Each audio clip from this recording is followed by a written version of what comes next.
నమస్కారం. ముందుగా అందరికీ శ్రీ వేమన యోగీశ్వరుల జయంతి శుభాకాంక్షలు. ప్రజాకవి, సాంఘిక విప్లవకారుడు, హేతువాదిగా అందరికీ కనిపించిన అంతు తెలియని ఆధ్యాత్మికవేత్త శ్రీ వేమన యోగీశ్వరులు. ఆయన సాక్షాత్తు దేవుని అంశ అయిన భగవంతుడని త్రిమత ఏకైక గురుదేవులు, త్రైత సిద్ధాంత ఆదికర్త శ్రీ శ్రీ శ్రీ ప్రబోధానంద యోగీశ్వరుల ద్వారా ఈ లోకానికి తెలిసింది. విశ్వదాభిరామ వినురా వేమ అనే తన పద్య మకుటంలో విశ్వద అనగా విశ్వమును ధరించిన పరమాత్మయని, అభిరామ అంటే గొప్పదైనటువంటి ఆత్మ అని, వినురవేమ అంటే జీవాత్మ వినుము అంటూ మూడు ఆత్మల సిద్ధాంతమైనటువంటి త్రైత సిద్ధాంతమునే ప్రకటించాడని ఈ లోకానికి బయల్పడింది. శ్రీ శ్రీ శ్రీ ఆచార్య ప్రబోధానంద యోగీశ్వరుల వారు రచించినటువంటి నిగూఢ తత్వార్థ బోధిని అనే గ్రంథంలో వేమన పద్యములలో ఉన్నటువంటి ఆత్మజ్ఞానంను తెలియవచ్చును. ఎప్పటికీ మేమే పెద్దలము అనే అగ్రవర్ణ కుల అహంకారులు, మూఢ సాంప్రదాయవాదులు వేమన సాహిత్యమును గుర్తించలేరు.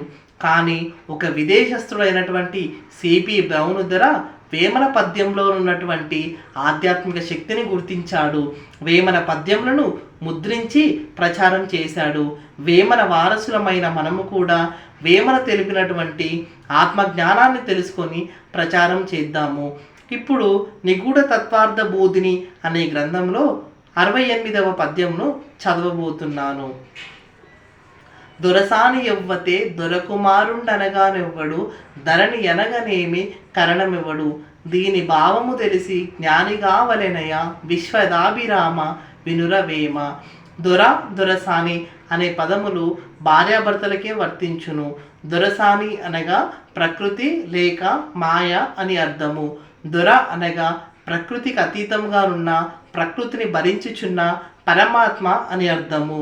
దొరకుమారుండనగా దొరసాని అయినటువంటి ప్రకృతి పరమాత్మలకు సంబంధించిన జీవాత్మ అని అర్థము. ధరణి అనగా శరీరం అని తెలియవలేను. ధరణిని కొలతవేయువాడు కరణము. అదేవిధంగా ఈ శరీర ఇంద్రియములతో తరచూ సంబంధం పడి కలిగి ఉన్నటువంటి మనస్సును కరణముగా తెలిపాడు. ఈ విధంగా గుప్త పదముల యొక్క అవినాభావ సంబంధము తెలిసి జ్ఞాని కావాలి అంటూ వేమన యోగీశ్వరులు ఈ పద్యంలో తెలిపారు. ఈ విధంగా ఎంతో ఉన్నతమైనటువంటి జ్ఞానాన్ని చాలా సులభమైనటువంటి శైలిలో వేమన యోగీశ్వరులు మనకు అందించారు. కాబట్టి ఇప్పటి నుంచి మనందరం కూడా వేమన యోగీశ్వరులు తెలిపినటువంటి పద్యాలను, ఆయన ఆత్మజ్ఞానాన్ని తెలుసుకుందాము, ఇతరులకు తెలియజేద్దాము. నమస్కారం.